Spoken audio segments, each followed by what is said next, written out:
Aujourd'hui, on ouvre son téléphone, on paie un ami avec Lydia, on partage sa voiture avec Blablacar. Et donc ça, on voit que les startups de la French Tech ont réussi à créer ces innovations du quotidien.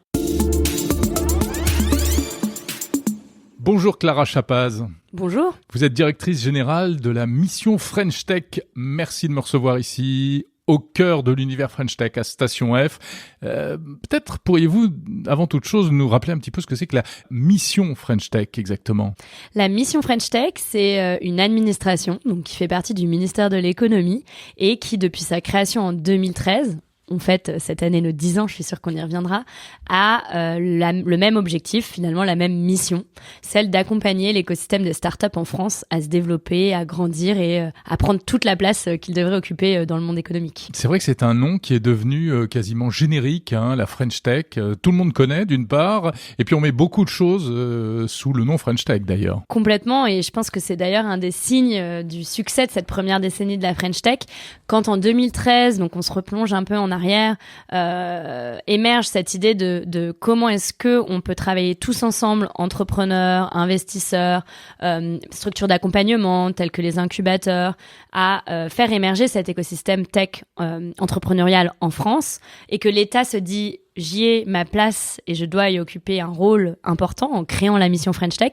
Je pense que on aurait pu imaginer de plus beau succès que de se dire que finalement le nom French Tech, qui est une marque de l'État à la base, est tombé dans le langage courant pour désigner cet écosystème. Et donc loin de nous sont les années où on se demandait un peu, peut-être quand on était de l'autre côté de l'Atlantique, ce qui se passait d'un point de vue technologique en France ou en Europe. Aujourd'hui, le petit coq rouge est reconnu en France et porté très fièrement par nos entrepreneurs et à l'international quand on se déplace. CES de Las Vegas. Et tout à fait, au CES, au Web Summit où on va dans quelques semaines, ou encore à Slush à Helsinki. On a ce symbole French Tech qui vient avec nous, toutes les entreprises qui le portent fièrement et qui permet de mettre en visibilité et donc d'assurer une certaine attractivité du secteur. 10 ans de French Tech. Si on devait retenir, je sais pas, 2-3 noms ou 2-3 événements, 2-3 noms de start-up emblématiques. Alors, ce qui, je pense aussi, est signe de la maturité de l'écosystème, c'est que on a pu, ou les entrepreneurs et entrepreneuses ont pu créer dans cette première dizaine d'années un certain nombre d'innovations qui sont rentrées dans notre quotidien. Donc on parle plus des innovations et on pourrait imaginer des innovations un peu farfelues qui ne sont pas parce qu'il y en a eu, tous les pardon, jours. mais moi je m'en souviens, j'ai connu les débuts de la French Tech, il y en a eu entre les objets connectés qui servaient à des choses bizarres. J'imagine. Mais on a besoin aussi de cette puissance d'innovation et avant tout pour créer le monde de demain. Mais je reviens à mon idée du quotidien. Aujourd'hui, on ouvre son téléphone, on paie un ami avec Lydia, French Tech, Lydia, qui est une boîte de la French Tech, d'ailleurs de notre programme French Tech 120 Next 40, dont je reviendrai peut-être un peu plus en détail sur ce programme. On partage sa voiture avec Blablacar. En 2013, je pense que l'idée d'ouvrir sa porte pour accueillir un étranger et faire un bout de trajet ensemble était complètement farfelu pour le coup, mais aujourd'hui c'est possible grâce à Blablacar et c'est même devenu un usage. On fait un Blablacar. Bien sûr. Et puis c'est une réussite entrepreneuriale française. Tout à fait.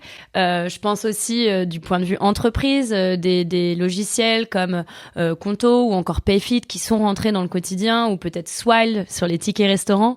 On a aujourd'hui des entreprises où les employés vont demander à leurs ressources humaines est-ce qu'on peut avoir Swile pour les tickets resto. Donc c'est vraiment pour moi important. Oui, parce c'est la que dématérialisation du ticket resto. Plus de papier, tout sur une carte ou même directement ou même dans le téléphone.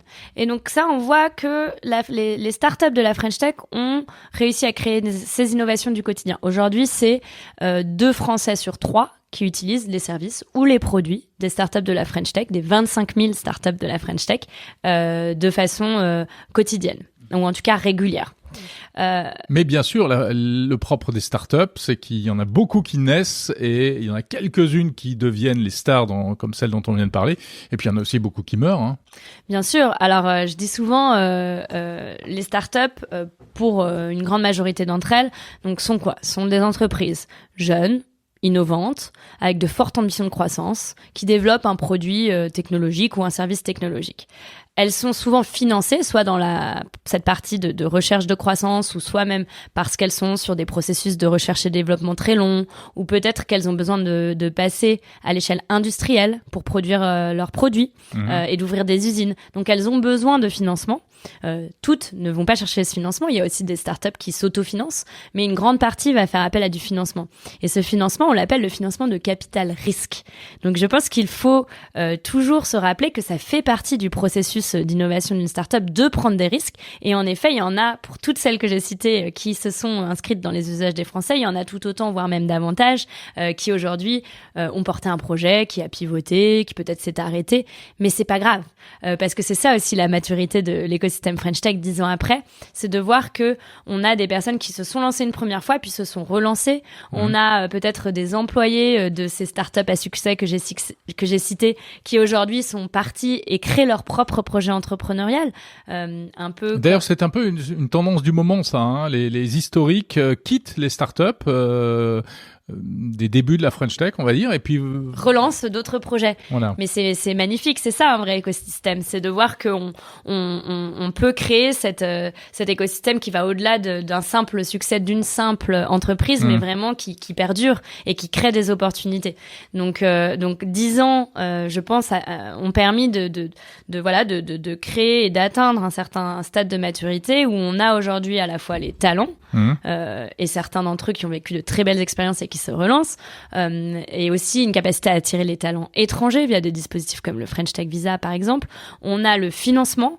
En 2013, les startups de la French Tech, donc le nom émergeait seulement à l'époque, avaient levé en tout et pour tout sur l'année moins de 1 milliard d'euros. En 2022, l'année dernière, on est à 13,5 milliards. Donc, on voit une accélération de la capacité de ces entreprises de se financer, de lever de l'argent, qui est aussi bien arrivé à mobiliser les acteurs plus traditionnels du financement via des initiatives comme Tibi, et le deuxième volet qui s'est lancé cet été. Alors, parenthèse, qu'est-ce que c'est Tibi ? Tibi, c'est quoi ? C'est mobiliser les acteurs institutionnels du financement, les assurances, les banques, etc., à pouvoir aller soutenir l'investissement dans les startups en finançant ces fonds de capital risque.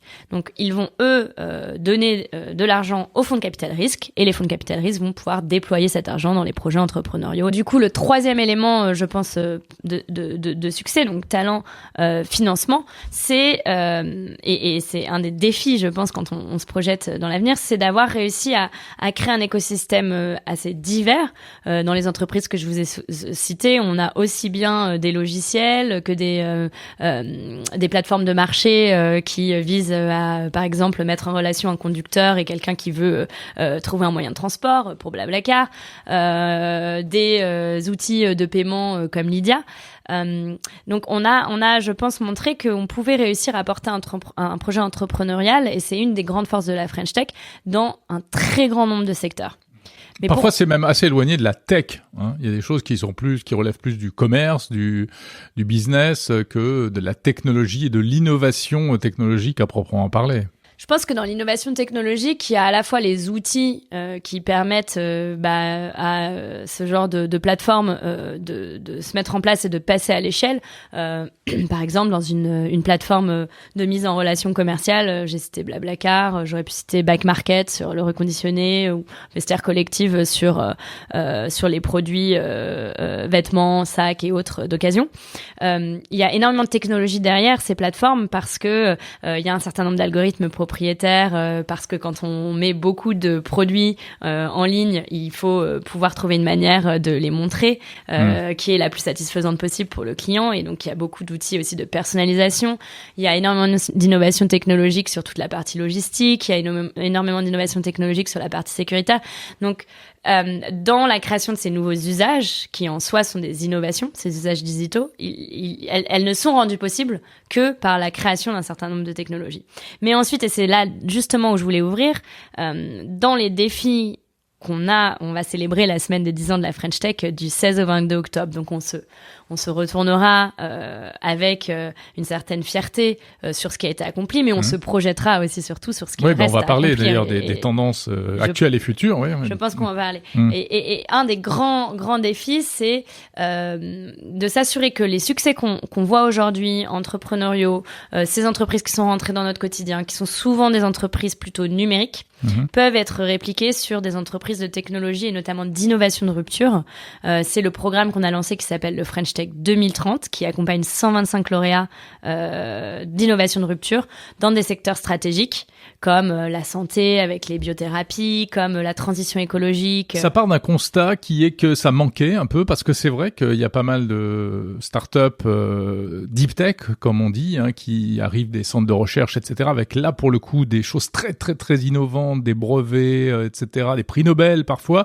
Ils font pas partie de la French Tech la plupart du temps, ces gens-là.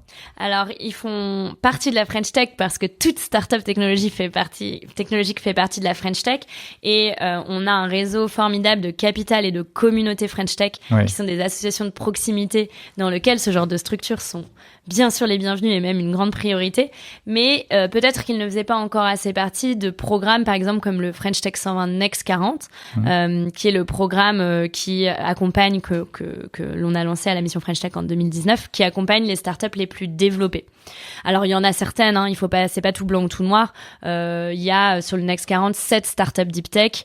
La plupart d'entre elles sont industrielles. C'est des entreprises comme DNA Script qui créent une technologie de réplication d'ADN, des entreprises comme Insect ou InnovaFeed qui produisent des insectes pour remplacer les protéines animales, donc encore une fois un procédé industriel. Donc on voit ce genre de leader du French Tech 120, Next 40 émerger, mais c'est sûr qu'on a une conviction, c'est qu'on a besoin de ce genre d'entreprises-là, de start-up de la French Tech qui vont s'attaquer à ce genre d'innovation. Le plan France 2030 qui a été lancé par le président Emmanuel Macron en octobre 2021 a listé un certain nombre de secteurs stratégiques dans lesquels il faut aller soutenir l'innovation de rupture. C'est, je vous disais, la santé, bien sûr tout ce qui est numérique, notamment intelligence artificielle, cybersécurité, le quantique, la transition écologique. Tous ces secteurs ont besoin d'innovation de rupture parce qu'aujourd'hui, ils s'ouvrent une opportunité de création technologique. Et ce qu'on voit, c'est que il y a de plus en plus, et on l'encourage, de startups deep tech qui se lancent. La BPI a lancé en 2019 le premier plan deep tech. À l'époque, il y avait une centaine de startups deep tech qui étaient créées par an. Aujourd'hui, on est autour de 300 et l'objectif, c'est d'atteindre les 500. D'accord. Mais alors, attendez, Clara Chapas, bon, ça, c'est effectivement la quantité, c'est important, mais la qualité, ça l'est aussi. Il y a eu effectivement des hauts et des bas en 10 ans de French Tech. On mesure souvent ça au niveau avec les niveaux de levée de fonds, avec des années records, vous en avez cité, d'autres qui étaient plus creuses. En ce moment, on en est où ? Alors c'est une bonne question. Je reviendrai à l'angle deep tech et la qualité parce que c'est justement ce qu'on fait avec le programme French Tech 2030, c'est de se dire si le plan France 2030 a listé un certain nombre de secteurs stratégiques, que les startups ont tout leur rôle à jouer pour créer des innovations sur ces secteurs. 50% des 54 milliards de France 2030 doivent aller vers des acteurs émergents. Nous, la French Tech, notre rôle, c'est de pouvoir accompagner les acteurs de l'innovation, les startups deep tech et d'innovation de rupture de ces secteurs à accélérer, à aller plus vite pour que on voit de plus en plus de très grandes réussites dans les années à venir. Ça, c'est un vrai objectif pour les prochaines années. Et donc, French Tech 2030, c'est 125 startups d'innovation de rupture qui vont bénéficier d'un accompagnement tout particulier de la mission French Tech, mais couplé aussi à la BPI et à France 2030 pour la partie du financement. Et il y a déjà des candidats pour ça ? Il y a 125 lauréats qui ont été dévoilés à Vivatech. C'est des startups comme Altaroad, avec qui j'étais tout à l'heure, qui utilisent à la fois des technologies numériques et des technologies d'objets connectés pour mesurer les déchets et l'impact carbone des bâtiments dans la construction. Eolink, qui était là aussi ce matin, qui crée des éoliennes flottantes autour de Brest. ou peut-être Illicit Plant, qui change l'ADN des plantes pour que les plantes transpirent moins, et en transpirant moins, elles consomment moins d'eau. Donc aussi une dimension très vertueuse sur l'écologie. C'est tout ça aujourd'hui, ou en tout cas demain, les géants de la French Tech, parce que c'est des startups qui sont sur les secteurs dont on a besoin, les secteurs sur lesquels tout est inventé. On reviendra probablement à l'intelligence artificielle, c'est tout un pan qui s'ouvre. Et je pense qu'on a aujourd'hui une opportunité, non pas seulement de créer des très belles entreprises numériques, qui sont peut-être un peu sur la fin de la chaîne de valeur, mais de remonter et d'avoir aussi bien des innovations entrepreneuriales technologiques sur le numérique, mais que sur les batteries électriques. Par exemple, si on prend la chaîne de l'automobile, Verkor crée des batteries électriques à Dunkerque et a annoncé la semaine dernière sa levée de fonds record de 850 millions, je crois. Mais aussi sur créer des nouveaux véhicules. On a un certain nombre de startups qui aujourd'hui travaillent sur créer des beaucoup plus petits et plus légers véhicules pour pouvoir se déplacer. Et ensuite sur les usages comme Blablacar. On remonte la chaîne de valeur et c'est ça l'opportunité de la French Tech de demain. Mais est-ce que ces entreprises aujourd'hui ont encore besoin d'un accompagnement de l'État ? Complètement, parce que je reviens à votre question à laquelle je pensais retourner. Quel est le contexte aujourd'hui ? Le contexte est un peu paradoxal. Parce qu'à la fois, on a 10 ans d'expérience, de maturité, on se le disait, les fonds n'ont jamais eu autant d'argent, ce qu'on appelle le dry powder, donc le montant qui est levé et qui aujourd'hui est disponible dans les fonds d'investissement. Donc les investisseurs sont chauds bouillants, c'est ça que vous voulez dire ? Mais le monde a un petit peu changé par rapport aux années post-Covid, où qu'est-ce qu'il s'était passé ? On avait vu une espèce d'emballement de la digitalisation où quand tout était fermé, les usages digitaux ont accéléré, les startups du digital ont eu des taux de croissance exponentiels, et donc ça a créé un peu, et en plus l'argent étant gratuit, à cette époque, ça a créé un effet peut-être un peu d'emballement. De bulle. Je dirais emballement. Ouais. Qu'est-ce qu'on voit aujourd'hui, c'est que cet écosystème, ce dynamisme a changé. La remontée des taux, couplée au conflit en Ukraine et les répercussions qu'on a pu voir sur l'énergie, et puis le contexte économique global, notamment lié au marché et aux indices technologiques sur les marchés étrangers qui ont pu peut-être perdre un peu en valeur, fait que les fonds d'investissement sont dans des thèses d'investissement peut-être un peu différentes et regardent avant toute chose la profitabilité. Ça ne veut pas dire que les startups de la French Tech se doivent d'être toutes profitables au jour 1 de leur création. Non, on est, je le disais, innovation de rupture, startup industrielle. Il faut pouvoir investir. Une startup industrielle comme Verkor, avant d'avoir son premier euro de revenu, il faut non seulement qu'elle construise sa recherche et développement, mais en plus qu'elle construise son usine, mais en plus qu'elle fasse fonctionner son usine avant d'avoir la première batterie à vendre à ses clients. Donc ça, c'est une startup qui de fait ne pourra pas être profitable au jour 1. Mais donc il faut que les investisseurs soient rassurés et aussi sachent se montrer patients. Exactement, et il faut que les startups puissent montrer quel est ce chemin vers la profitabilité. Et ça, c'est un petit peu nouveau parce qu'on sort de quelques années de hypercroissance à tout prix où il fallait surtout dépenser pour croître plus vite. Et donc c'est là où en fait je pense qu'on a finalement encore plus besoin d'accompagnement. En tout cas, c'est ce qu'on voit avec les startups qu'on accompagne. C'est que dans ce changement de paradigme, se crée un certain nombre de défis. Donc le défi du financement, sur lequel l'État fait toute sa part avec le plan France 2030. Mais nous, notre objectif avec le programme French Tech 2030, c'est de pouvoir aider les startups à mieux comprendre quels dispositifs sont les plus pertinents pour eux à quel moment de leur développement. Je parlais de start-up industrielle, il y a un dispositif exceptionnel qui s'appelle l'appel à projet Première Usine. Première usine, c'est quoi ? C'est je suis un entrepreneur avec un projet industriel et j'ai besoin de fonds pour financer ma première usine pour justement commencer à commercialiser. Donc ça fait partie des dispositifs qui peuvent être mobilisés. Mais je pense qu'aussi, au-delà de la question du financement, comme cette question de la profitabilité revient de plus en plus sur la table, ça a permis quelque chose qui, je trouve, est peut-être un peu, peut-être même très positif, c'est de sortir, ou en tout cas de ne plus avoir la focale uniquement sur le financement, mais de penser aux revenus. Pourquoi ? Parce que la profitabilité, c'est les revenus et les coûts. Donc, il y a certes la partie de travail sur les coûts, mais il y a avant tout comment j'ai plus de revenus. Et là, via le programme French Tech 2030 et via une initiative qui s'appelle Je choisis la French Tech, qu'on a lancé en juin. Je pense qu'on touche du doigt un peu le pivot. On parlait de 10 ans, le pivot pour la prochaine décennie, c'est de se dire l'écosystème est arrivé à maturité, mais comment est-ce qu'on fait collectivement pour pouvoir aider les startups à vendre davantage leurs produits, notamment aux grands groupes, aux collectivités locales. C'est ça le point faible aujourd'hui ? C'en est un indéniable. C'est toujours difficile pour une entreprise, une start-up, d'aller vendre son produit à ce genre de grands décideurs. Mais pourquoi ? Parce que une start-up, on en parlait en introduction, c'est risqué. Ça a du capital risque. Donc, forcément, un acheteur doit mesurer la prise de risque dans ses décisions d'achat. Donc, il est certainement plus difficile aujourd'hui, c'est ce qu'on voit quand on travaille avec les startups, pour une startup de vendre à un hôpital que vendre au ministère des Armées, parce que le ministère des Armées a certainement plus l'habitude de la prise de risque et donc a déjà fait un certain travail sur comment mesurer, prendre en compte et accompagner à la prise de risque. Mais du coup, on est extrêmement mobilisé sur cette question parce que je pense que c'est une des clés pour continuer à grandir et à voir l'écosystème se développer. On a fait un très bon travail à créer un écosystème. Il a une marque, il est reconnaissable, il y a un vrai collectif, entrepreneurs, investisseurs, associations, États, on travaille tous ensemble. Maintenant, le défi, c'est peut-être un peu de casser les barrières et d'arriver à mieux rapprocher cet écosystème de l'écosystème des grands groupes, de l'écosystème des collectivités locales et des acheteurs publics.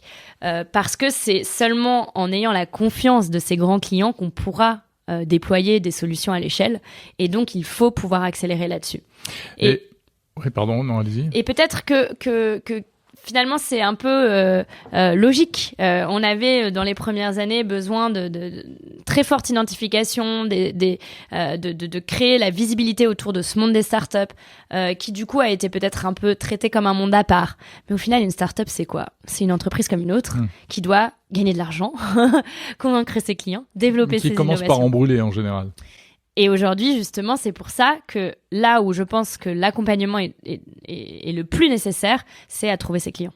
Il y a une étude de la Banque de France récente qui dit que les 2/3 des startups ne sont pas rentables, les startups de la French Tech. Oui, ou alors 30% le sont déjà.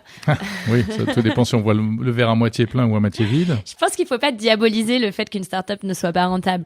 Parce qu'on est, je le disais, pour la plupart sur des innovations de rupture qui vont prendre énormément de temps à être développées. Et quand on parle de start-up industrielle, donc French Tech 2030, les 125 Laura, il y en a 70% qui vont à terme ou ont déjà ouvert une usine. Donc c'est vraiment les start-up d'innovation de demain, la plupart doivent passer par ces procédés. Donc de facto, ces business models font qu'on n'est pas rentable au début. Parce qu'il y a besoin de temps. Mais oui, mais alors comment rassurer les investisseurs et puis alors les fonds directement, ceux qui vont mettre l'argent, et puis derrière tout le monde en fait, tous les investisseurs même individuels, etc. Je pense qu'il faut ce qu'on observe, c'est que les dirigeants des startups ont très bien compris ce changement de paradigme et sont dans l'action. On n'est pas du tout dans un monde où les gens seraient un peu figés, ne pas trop savoir comment passer de ce paradigme de l'hypercroissance à la profitabilité. Donc on voit des entreprises qui se remettre en question sur leur trajectoire de profitabilité, peut-être utilisent aussi le moment actuel pour se dire il y a des opportunités qui s'ouvrent, de consolidation, de croissance externe, peut-être donc acquisition, fusion. Comment est-ce qu'on arrive à passer à l'échelle et à pouvoir avoir du coup une belle croissance des revenus. Mais on sent que à vous écouter que c'est ça le message de l'État aujourd'hui finalement par rapport aux startups. Le message, c'est qu'en tout cas, on est là pour les accompagner. On est là pour les accompagner à se débloquer. La réussite, je pense, de la mission French Tech des 10 premières années, c'est d'avoir créé ce collectif. Il n'en tient qu'à nous et on est 100% mobilisés d'arriver aujourd'hui à finalement rouvrir les portes de ce collectif pour mieux le connecter aux grands groupes, aux acheteurs publics, aux collectivités locales et faire en sorte, parce que avoir des innovations exceptionnelles mais qui restent dans le placard, ouais. ça ne sert pas à grand chose à la fin. Et donc, si on veut en plus s'assurer que ces entreprises puissent continuer à croître, à déployer leurs innovations, à créer de l'emploi. Aujourd'hui, c'est 1,1 million de personnes qui travaillent dans les startups de façon directe ou indirecte partout en France sur nos territoires. Il faut qu'on puisse ancrer l'utilisation de leurs produits et de leurs services et on est mobilisé Bien pour sûr. ça. Alors, voilà pour le volet économique, on va dire. Le volet technologique, où est-ce qu'on en est aujourd'hui? Quelles sont les tendances en matière d'innovation dans la French Tech au sens très large? Vous l'avez déjà un peu évoqué, l'IA, etc. Parce que c'est aussi une bataille internationale. Donc, où est-ce que les Français vont pouvoir véritablement jouer des coudes et tirer leur épingle du jeu? On voit deux secteurs aujourd'hui qui tirent vraiment l'écosystème et sur lequel il y a beaucoup d'espoir, mais aussi de raisons d'espérer. C'est l'intelligence artificielle, vous en avez parlé, et tout le secteur au sens large, c'est très vaste, mais de la transition écologique. Sur la transition écologique, je commence là. On est face à un défi d'une taille immense, dans laquelle il va falloir changer un grand nombre de comportements, mais dans laquelle aussi il va falloir un certain nombre d'innovations. On a la conviction, et ce depuis le lancement de la mission French Tech, que les startups technologiques ont une part des solutions sur la partie innovation.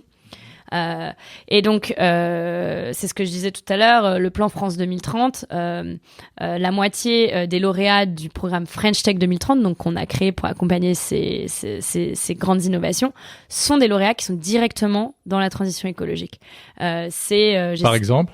J'ai cité tout à l'heure Elicit Plante qui modifie l'ADN des plantes pour qu'elles consomment moins d'eau et donc avoir un comportement plus vertueux sur le développement agricole.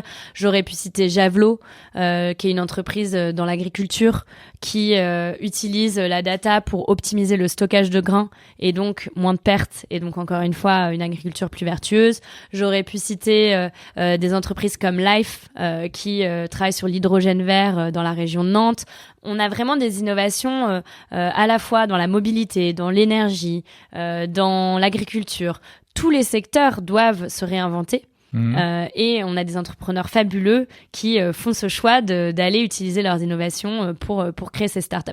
French Tech 2030, c'est 125 lauréats, donc la moitié sur la transition écologique. Et la moitié des entreprises ont un lien très fort avec la recherche. D'ailleurs, je crois que sur les fondateurs, 30% d'entre eux, ou 28% exactement, ont un PhD, donc sont docteurs. Donc et c'est un des grands enjeux, c'est comment est-ce qu'on peut finalement accompagner le rapprochement entre cet univers de la recherche et l'univers des startups pour créer ces innovations. Et éviter que les chercheurs partent à l'étranger. L'année dernière, la Green Tech, donc ces startups de la transition écologique, est le secteur qui a levé le plus en France. C'était 15% de tous les fonds levés. Et ça nous place en tête non seulement de l'Union européenne, mais aussi de l'Europe au sens large, donc devant le Royaume-Uni pour ce secteur. Et je pense que c'est un signe extrêmement positif parce que ça concilie à la fois les talents qu'on a en France sur ces questions de recherche et développement appliquées à la transition écologique, peut-être une question de valeur. Je pense qu'on a un pays où on a des entrepreneurs très engagés qui ont envie de faire des choses qui ont du sens, qui ont de l'impact. C'est vrai qu'on le voit quand on est à l'étranger, où la France a un discours et une prise de conscience du problème environnemental que n'ont pas forcément les autres pays, les autres entrepreneurs. On le constate sur les salons comme le CES, etc. Tout à fait. C'est surtout les Français qui parlent de ça. Et avec un soutien et un cadre de l'État qui, je pense, ne peut que soutenir l'accélération. On entend en ce moment beaucoup parler de la crise des logements et des mesures DPE sur le marché du logement locatif et que sous un certain score, A, B, C, D, E, F, à partir d'une certaine année, les logements ne pourront plus être loués. Il y a énormément de startups qui travaillent sur la décarbonation du secteur de l'immobilier, que ça soit Hoffman sur le Ciban décarboné, Altaroad dont je parlais tout à l'heure, qui mesure les déchets et les émissions carbone dans le secteur de la construction, Deepkey qui est une French Tech 120 qui aide aussi sur la mesure et la compréhension de l'impact carbone du bâtiment. Ce secteur est très riche et je pense que l'effort qui est fait en France, notamment via le secrétariat pour la planification écologique, secrétariat général pour la planification écologique, permet aussi d'avoir un horizon de temps assez long parce que c'est des innovations qui prennent du temps et donc pour lesquelles on parlait de la patience des investisseurs, il faut avoir un peu une vision long terme de où est-ce qu'on veut aller, et le fait qu'on sache de façon quand même très précise où est-ce qu'on veut aller en tant que pays sur ces questions permet ce foisonnement d'innovation. Alors ça, c'est la green tech, ce sont les green tech. Du côté de l'intelligence artificielle maintenant, on a vu des choses comme Mistral.ai qui vient un petit peu de sortir du bois, on sait pas trop encore, mais ils viennent d'annoncer leur premier produit. Exactement. Une start-up dont on parle beaucoup, qui a déjà fait beaucoup de buzz alors qu'on sait pas trop ce qu'elle va nous sortir, mais il y a d'autres choses. Alors l'intelligence artificielle, je pense que c'est le deuxième secteur sur lequel on a une très grande France en France. D'abord grâce au talent, hein, encore une fois, on a certaines des meilleures universités, labos de recherche sur la question. On a des dispositifs qui permettent à ces chercheurs de pouvoir vraiment être aux pointes de leur recherche. Je pense notamment à la thèse CIFRE qui finance ce type de recherche. Et on a un écosystème qui aujourd'hui bénéficie du fait que ces talents ont été reconnus à l'étranger. Il y a un certain nombre de grandes entreprises étrangères qui ont fait le choix technologique, qui ont fait le choix de s'implanter en France pour leur labo de recherche d'intelligence artificielle. Ouais. Je pense au Meta, je pense, mais aussi des banques. JP Morgan cet été a relocalisé son équipe de recherche d'intelligence artificielle à Paris. D'accord. Et on commence à voir un petit phénomène qui est très intéressant, je trouve, c'est des Français qui sont les meilleurs de leur domaine, comme Arthur Mensch, le CEO de Mistral dont vous parliez, ou encore le fondateur de Dust, qui est une autre start-up d'intelligence artificielle, qui sont passés par ces grands groupes, mais qui reviennent. Et qui reviennent avec l'ambition de créer une entreprise dans l'intelligence artificielle en France. Et justement, de pouvoir avoir accès à ce vivier de talent en France. Avec une ambition de se dire... L'intelligence artificielle, c'est une nouvelle frontière. Tout s'ouvre, tout est à construire. C'est un vivier d'opportunités. On a les moyens de créer l'architecture ici en Europe grâce à ce genre d'acteurs qui sont très soutenus par les fonds d'investissement. Mistral AI a levé 105 millions en seed. Je pense que c'est la plus belle levée de seed qu'on a jamais eue en France. Et qui sont très soutenus par l'écosystème au sens large. Xavier Niel a annoncé la semaine dernière dédier 200 millions d'euros à l'intelligence artificielle. Via Scaleway, etc. Via l'achat d'un supercalculateur. On a longuement parlé dans ce podcast. L'État aussi est au rendez-vous. Le plan sur l'intelligence artificielle qui a été annoncé en novembre 2022, il dédie 2,2 milliards, notamment sur la recherche et notamment sur la capacité de calcul. Donc tous les ingrédients sont là. Et alors, petit fait dont on peut, je crois, être fier aussi, on commence même à avoir des acteurs étrangers décider d'implanter leur start-up d'intelligence artificielle en France. Je pense par exemple à Poolside. C'est deux anciens fondateurs à grand succès d'une plateforme qui s'appelle GitHub, qui aide les développeurs informatiques, qui ont choisi Paris pour s'implanter pour leur nouveau projet centré sur l'intelligence artificielle. Donc toutes les briques de l'écosystème sont là. Maintenant, on est au tout début, hein, vous l'avez dit, Mistral a levé en juin. On est au tout début de la deuxième décennie, en fait. Mais il y a de très belles opportunités devant nous, et je pense que, contrairement à 2013, on a l'expérience d'une première décennie, et ça nous sera, je l'espère, très utile pour gagner certaines de ces batailles. Toute dernière, ça pourrait être le mot de la fin, mais une dernière petite question, Clara Chapaz. L'une des missions de la French Tech, c'était aussi de réconcilier les Français avec l'innovation et l'entrepreneuriat. Et puis, ça a été pas mal moqué, même la Startup Nation, etc. Donc, est-ce que cette mission a été remplie, selon vous ? Alors, rempli, oui. Aujourd'hui, quand la mission French Tech s'est lancée a été lancée en 2013, il y avait, j'ai pas le chiffre exact, mais on dit à peu près moins de 5% des jeunes qui disaient vouloir être entrepreneurs. Aujourd'hui, c'est 53%. Donc, on voit, une véritable progression. Le mot French Tech, on le disait, est tombé dans le langage courant. Quand on demande aux acteurs économiques s'ils connaissent le mot French Tech, 78% répondent oui. Donc, on a rendu visible, on a donné envie. Il y a une vraie dimension d'attractivité. On voit que les gens ont envie de se lancer. Par contre, je pense que là où il reste énormément à faire, et je finirai peut-être sur ce défi pour la prochaine décennie, c'est que on a un écosystème mature, un écosystème qui a réussi, en tout cas cette première partie. On a des très beaux succès dont on parlait, mais qui est peut-être encore peu ouvert. Souvent, le profil type, et je vais tomber dans le cliché, mais malheureusement, le cliché n'est pas si loin de la réalité. C'est un homme. Moins de 9% des startups sont cofondées par des équipes 100% féminines. C'est souvent un diplômé de grande école, probablement HEC ou Polytechnique. 80% des fondateurs ont fait des grandes études, Bac+5. Il vient souvent de la région parisienne.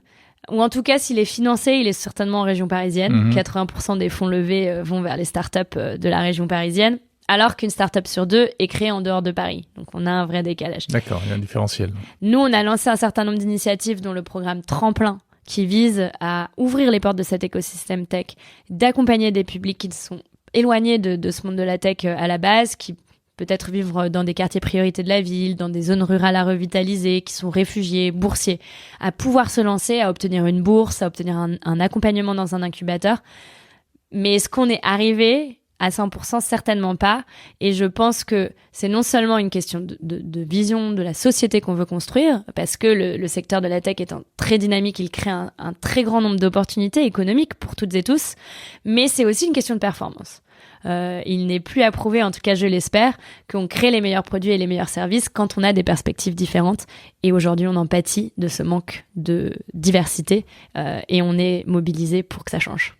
Merci Clara Chapaz, directrice générale de la mission French Tech. Merci.